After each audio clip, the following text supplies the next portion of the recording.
Good afternoon mga karancho. Good morning sa kabilang side of the world. At ayan po, magandang araw sa ating 20 na subscriber. So ayan po, salamat po dun sa mga tumatangkilik sa ating channel. At salamat po dun sa mga nag-subscribe sa atin. Although ayan, tataas din po tayo. Ayan. Salamat po sa inyo lahat. So ayan guys,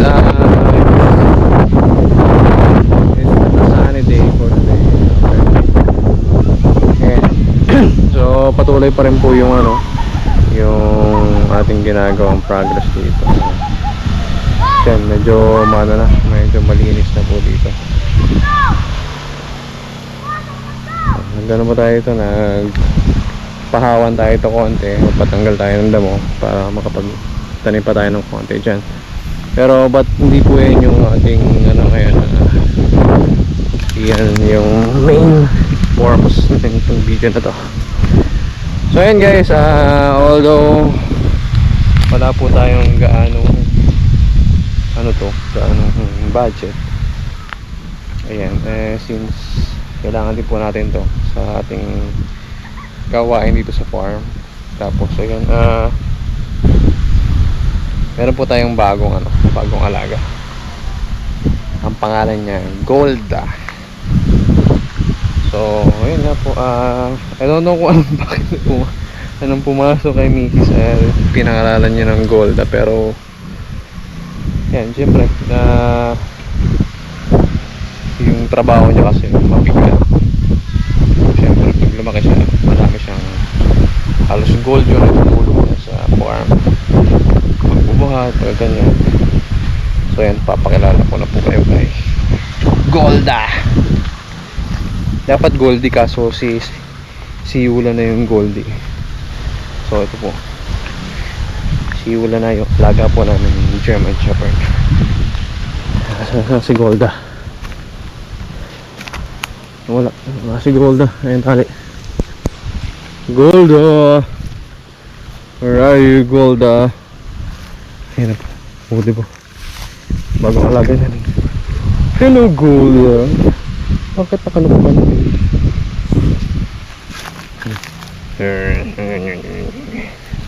Yan po si Golda. So nag 1 year old siya nung January. So 1 year old siya rin siya. Tumutok pa.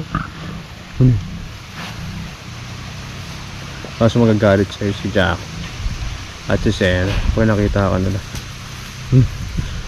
So bukas daw po, or mamaya pag may bukas pang hardware, bibili tayo ng ng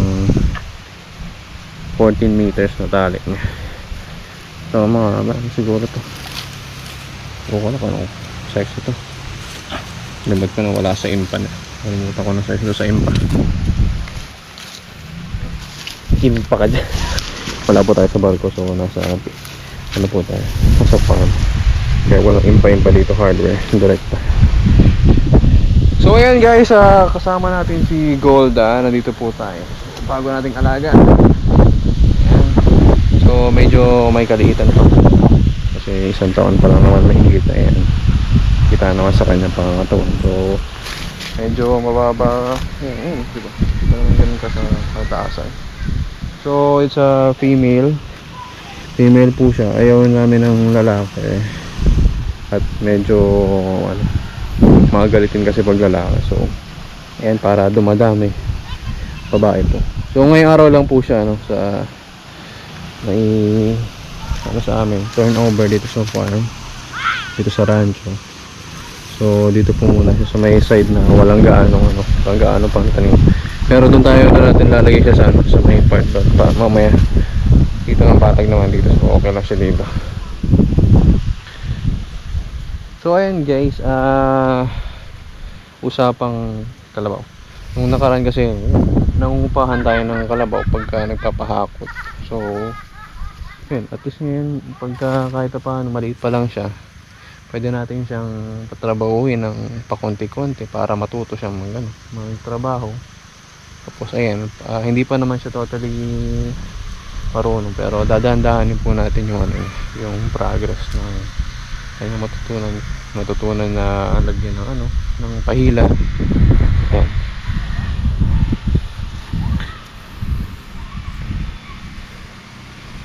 Since ano pa naman po, ano na pa naman guys yung tagal-tagal pa naman tayo mag-ano, so mga ilang buwan pa. Ayan, parang ano na tayo, kaya na siguro yan. May time adjustment na. So ito mo tayo, tingin mo tayo ulit dito. So dito yung area natin na kung saan siya tinali muna, walang mga kalamansi na dito. Expand sana tayo dito, so hindi mo na delineation.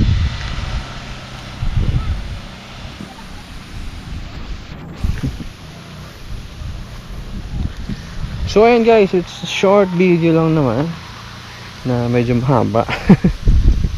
So pinakilala lang namin sa inyo si Golda, ang bago naming alaga dito sa rancho ni Ren. Hello Golda, Golda. Naggalit tayo si Jackie pag nakita ka rin. No, tapos siya na, ay galit sa'yo. May malaki ngayang ano, may malaki ngayang kulay ito. Ano kaya yun? It's a Carabao. Ano? Yan, sasabsab siya ng damo pa konti-konti.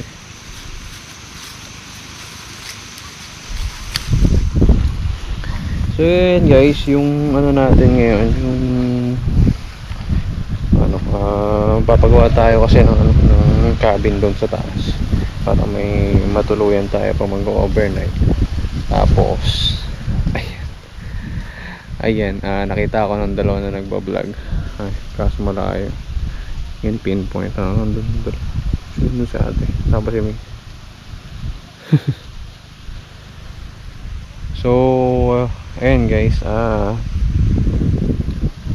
patuloy pa rin yung ating ano, ano dito, papagawa. Tapos pinormahan natin yung ano, gagawin natin camping. Pero susunod na yun kasi hindi pa naman si Golda. So si Golda yung priority nating araw. Hindi pa naman talaga ano siya, yung wala naman sa planong bilihin, pero since ano, may pangangailangan si Kuya Don. Ayan, kinuha na natin.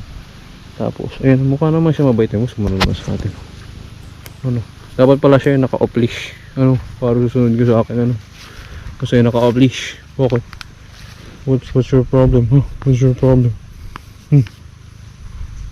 Ito kasi, ito yung gagawin nating workhorse dito. Kasi ito yung, siyempre, malakas ang pangatawan. Kaya niyang humila ng mga 3 sakong kalamansi. O diba? Diba? Malaki-laki na siyempre. So ngayon, dahan-dahan natin kung ilan yung may hila niya. Kain ka na.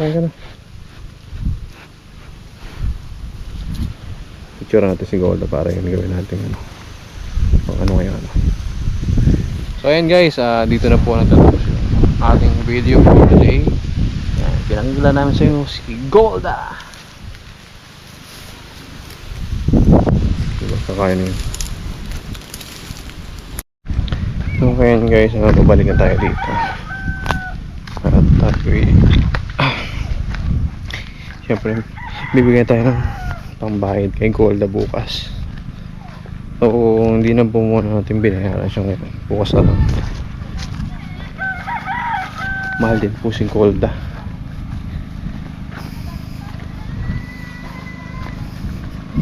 Hanggang dito lang po yung ating video for today. At yung pinakilala natin sa iyo ang bagong member ng Rancho ni Renex, si Golda.